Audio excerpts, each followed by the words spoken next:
Muy buenos días. Se abre la audiencia en vista pública en el expediente 6552 del año 2016, formado por apelación directa de sentencia en amparo en la acción constitucional promovida por José Tulio Carrillo Hernández contra la Sala Cuarta de la Corte de Apelaciones del ramo penal narcoactividad de delitos contra el ambiente del Departamento de Guatemala. El señor secretario general de la Corte dará lectura a la parte conducente de las consideraciones y a la parte resolutiva del fallo apelado y efectuará las advertencias reglamentarias de la presente audiencia. Queda en uso de la palabra el señor secretario. Gracias, señor presidente. Es acto reclamado en este amparo el auto de 28 de enero de 2016 que emitió la Sala Cuarta de la Corte de Apelaciones del ramo penal narcoactividad y delitos contra el ambiente, que revocó el proferido por el Juzgado Cuarto de Primera Instancia Penal Narcoactividad y Delitos contra el Ambiente del Departamento de Guatemala, que declaró la falta de mérito a favor de José Tulio Carrillo Hernández dentro del proceso penal promovido en su contra por el Ministerio Público por los delitos de falsedad material e ideológica, uso de documentos falsificados y casos especiales de estafa.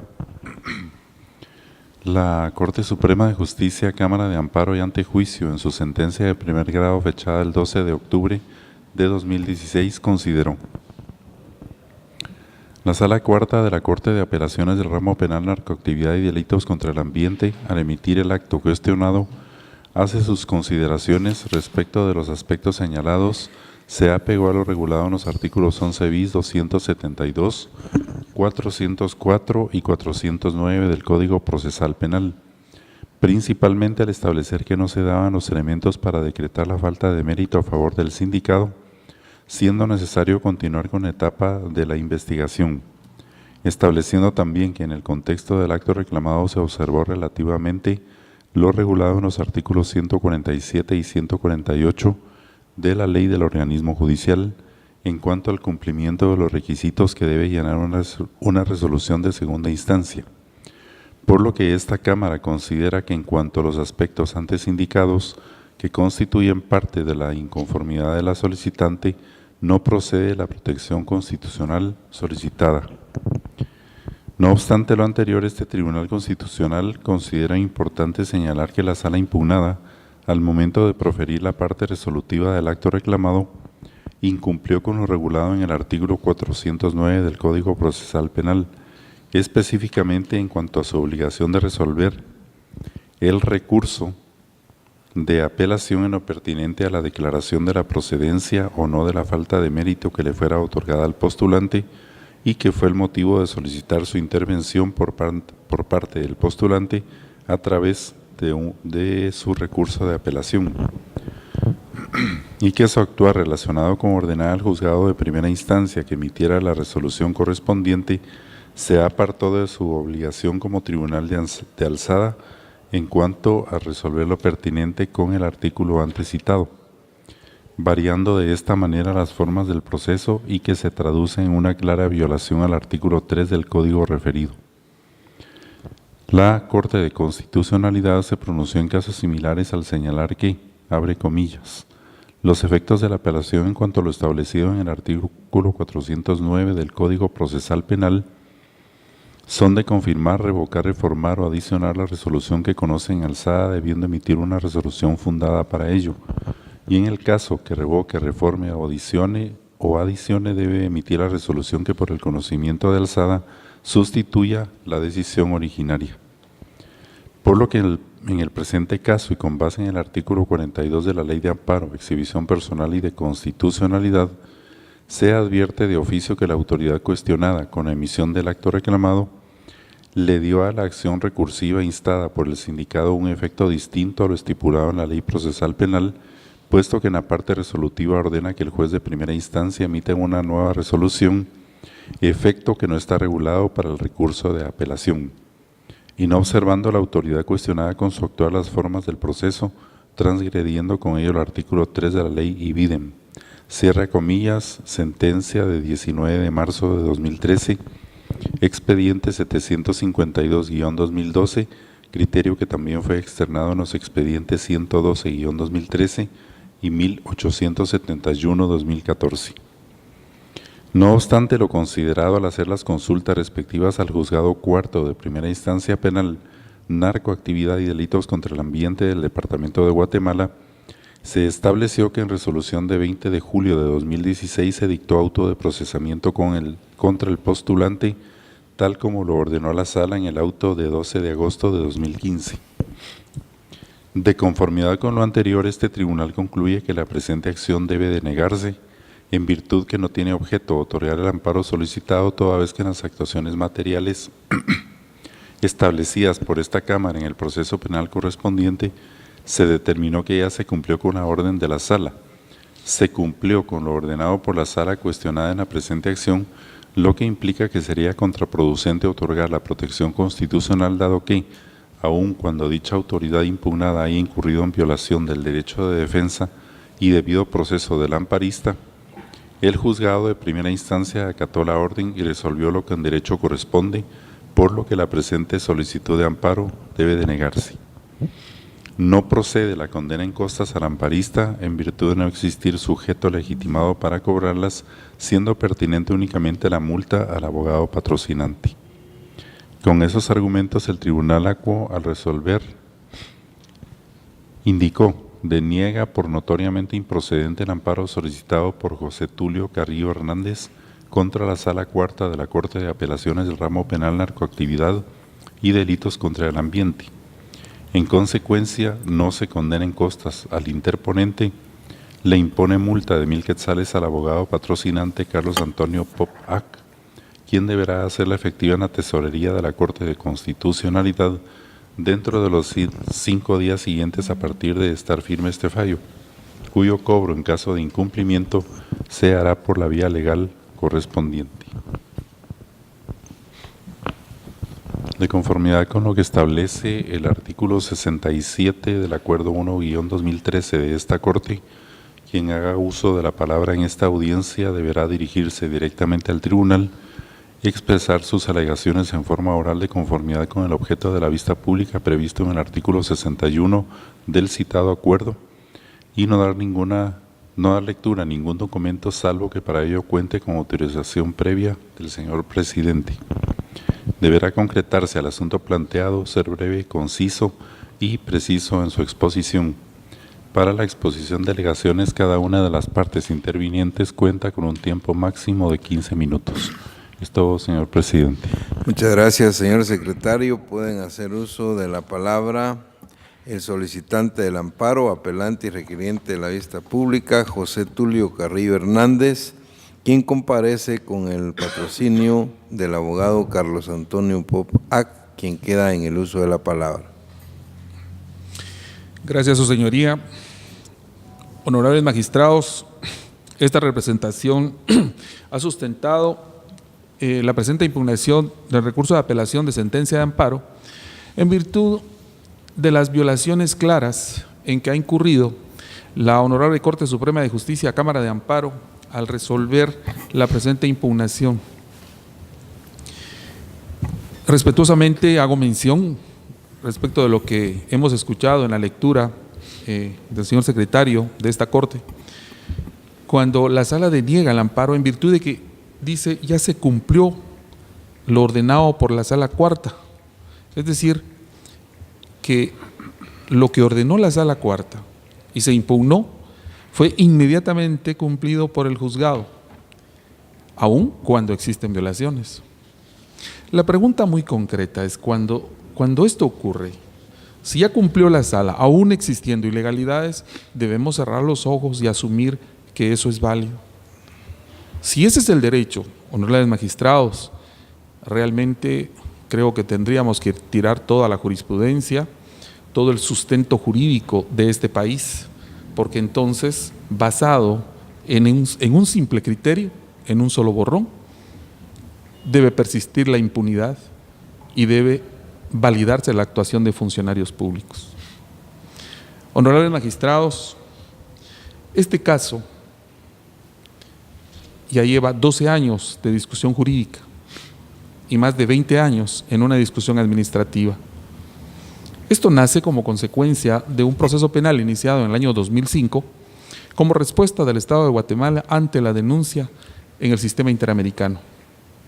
Existió una denuncia en el año 2004, en el expediente 2170-2004 de la Honorable Corte de Constitucionalidad, reconociendo el derecho de esta persona que me acompaña.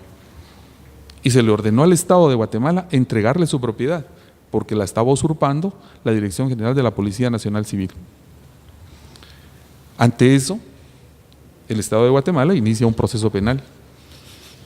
Luego, en enero de 2006, inicia un proceso civil, una primera violación. El artículo 186 del Código Procesal Civil y Mercantil es claro en determinar que los documentos autorizados por notario o funcionario público pueden ser redarguidos por su nulidad o falsedad. Es de pleno conocimiento que la disyunción o establece una separación de una u otra vía. Es una cuestión alterna, no paralela. No pueden establecerse ambas vías. Y eso ocurrió. El Estado inicia el proceso penal e igualmente inicia un proceso civil sobre la discusión de los mismos documentos. Pero llama la atención algo. ¿Por qué se dicta falta de mérito en este caso? Honorables magistrados, el Ministerio Público inició el proceso en el año 2005 e inició una gestión de investigación para que en agosto del año 2005 se practicara peritaje en los documentos notariales que acreditaban el derecho de mi defendido. El Ministerio Público concluyó, el Ministerio Público, no fue la defensa, ni ningún tercero participante en el proceso, sino el Ministerio Público determinó que los documentos de mi representado no eran falsos. Peritaje que subsiste durante 10 años. Luego, en el año 2015, después de que en el año 2013 la Comisión Interamericana de Derechos Humanos declarara la admisibilidad del proceso y estuviese entonces la notificación en el año 2015 al Estado de Guatemala a través de la entidad COPREDE, que se prepara el informe de fondo, que es la última etapa para acudir al sistema interamericano de la Corte, entonces el Estado hace lo siguiente. Y con la venia de quien preside y esta honorable Corte, si me autorizan leer un pequeño párrafo. Puede proceder, abogado. Gracias, presidente. En el documento de INACIF de fecha 19 de octubre del año 2015, del Instituto Nacional de Ciencias Forenses de Guatemala, del Departamento Técnico Científico, Unidad de Laboratorio Criminalístico, sección de documentoscopía, dice ampliación y rectificación, DOC 15-00-1815, INACIF 15-00-1923. Esto está dirigido a la licenciada Benilda Johanna Pinto Galeano, agente fiscal, Agencia 4, Unidad de Investigación, Fiscalía Especial, Estafa al Registro de la Propiedad del Ministerio Público. Señor agente fiscal, de manera atenta me dijo usted en relación a los dictámenes identificados como DOC 05-000856, RCD 05-17482, de fecha 10 de octubre del año 2005. Y el DOC 15-00-368 y NACIF 15-0-1923 de fecha 6 de agosto del año 2015, emitido por el suscrito. A consecuencia de solicitud de fecha 31 de agosto del año 2015, con referencia a MP 2005-61402, mediante el cual solicita ampliar y rectificar el contenido. Honorables magistrados, eso fue lo que ocurrió. El fiscal pide que se amplíe y rectifique el dictamen. Entonces resulta que lo cambian las conclusiones. Ahora, en el año 2015, entonces los documentos son falsos. Pero ojo, la orden de captura la pidieron antes de modificar esto. Esto ha sido informado ya a la Comisión Interamericana de Derechos Humanos dentro del expediente 12.800-95 versus Guatemala, iniciado en el año 2005. Honestamente, y con todo respeto, honorables magistrados, es vergonzoso que ante el sistema internacional se demuestre estas ilegalidades que ocurren en el sistema jurídico guatemalteco. Que un fiscal del Ministerio Público solicite la variación del contenido de un peritaje que dura 10 años dentro del proceso. Es decir, Ninguno de estos ciudadanos guatemaltecos, ni nosotros seguramente, ni como abogados, ni en algún momento los funcionarios, estarán seguros entonces, porque el Ministerio Público tendrá la facultad de cambiar en cualquier momento, a petición suya, el contenido de un peritaje. Es decir, que los peritajes practicados por el Ministerio Público no valen, podrán ser variados en cualquier momento. Yo desconozco el fundamento jurídico o jurisprudencial para ello.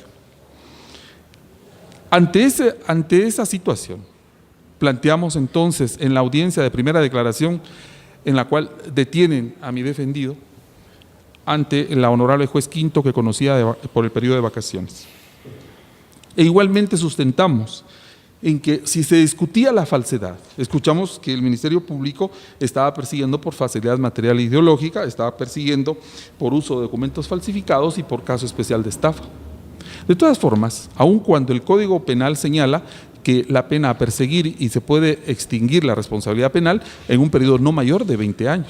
Es decir, el tope máximo es 20 años, no más, aun cuando sumemos todo esto. Y entonces notemos, el documento autorizado que supuestamente ellos variaron en el año 2015 fue autorizado en 1983, transcurren entonces para el año 2005 22 años. Y para el año 2015, cuando cambian el peritaje, ya están transcurriendo 32 años. Entonces la pregunta es, ¿cómo es posible que procedía la persecución penal contra una persona bajo esos supuestos? Ese es el argumento crucial en el cual nosotros sustentamos en el ejercicio de la defensa técnica y por ello el juez de la causa ordena la falta de mérito.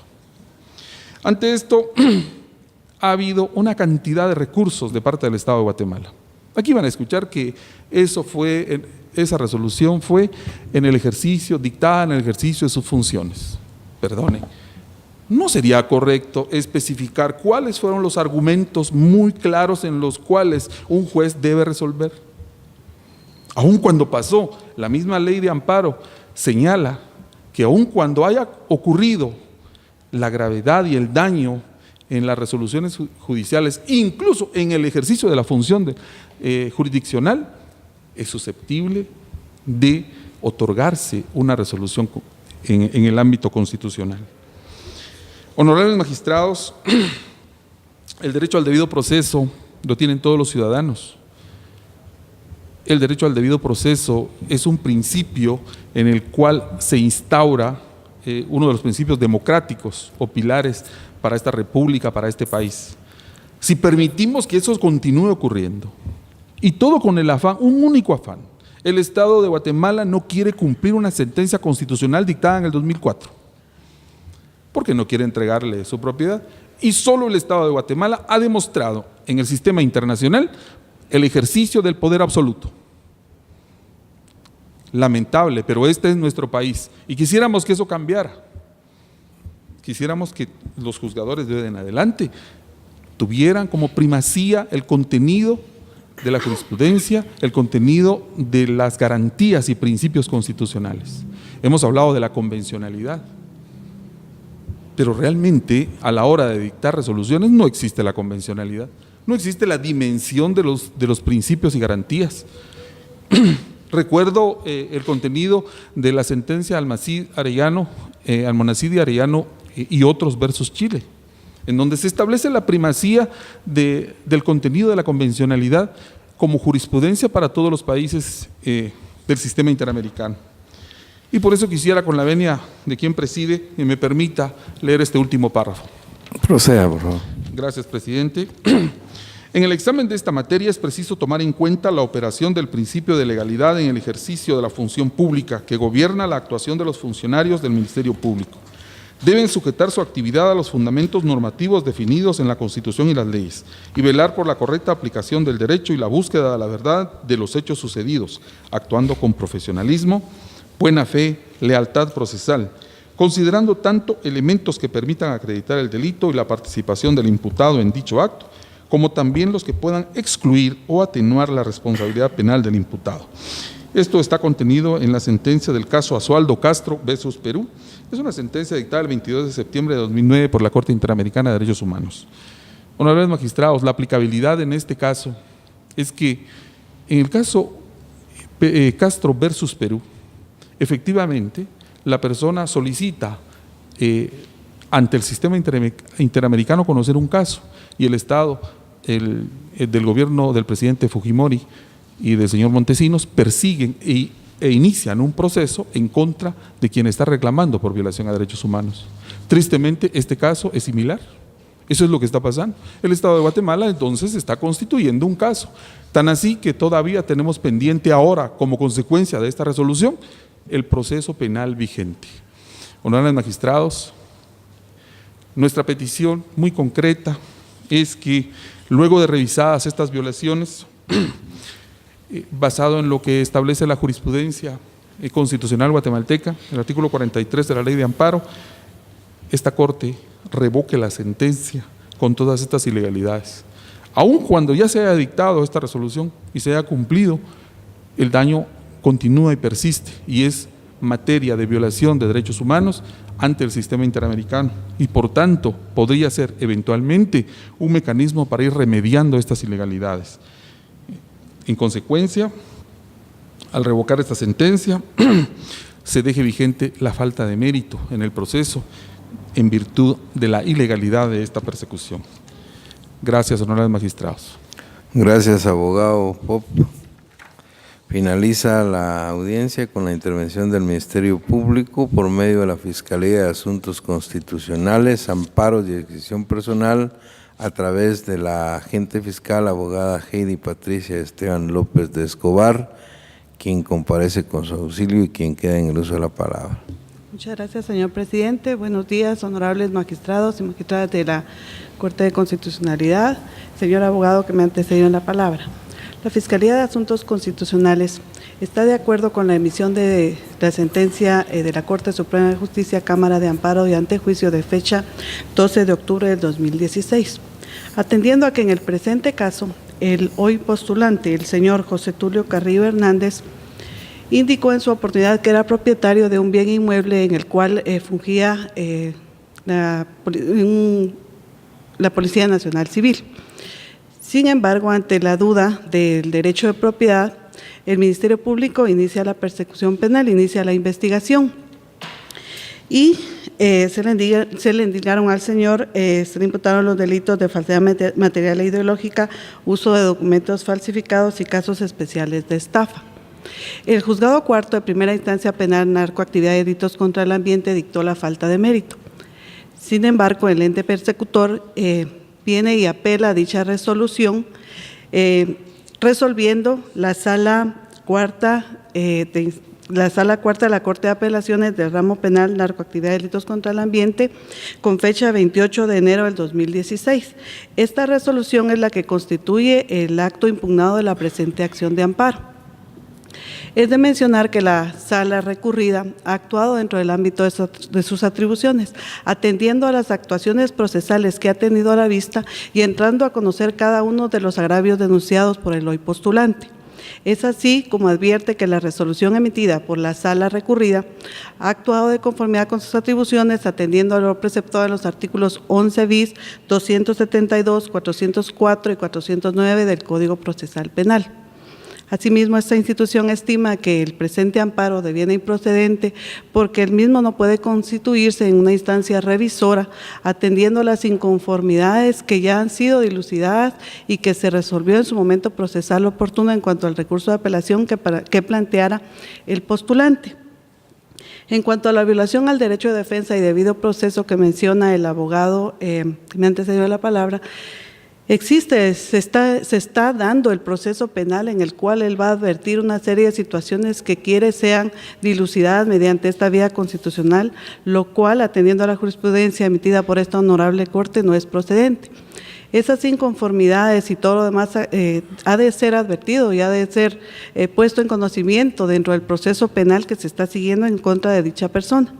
Por tal motivo, esta institución solicita que el recurso de apelación sea declarado sin lugar, se confirme la sentencia de fecha 12 de octubre del 2016, emitida por la Corte Suprema de Justicia, Cámara de Amparo y Antejuicio, y en consecuencia se deniegue la acción de amparo solicitada por José Tulio Carrillo Hernández en contra de la Sala Cuarta de la Corte de Apelaciones del Ramo Penal, Narcoactividad y Delitos contra el Ambiente. Es todo. Muchas gracias. Muchas gracias, abogada Esteban López de Escobar. Se clausura la presente audiencia. Buen día.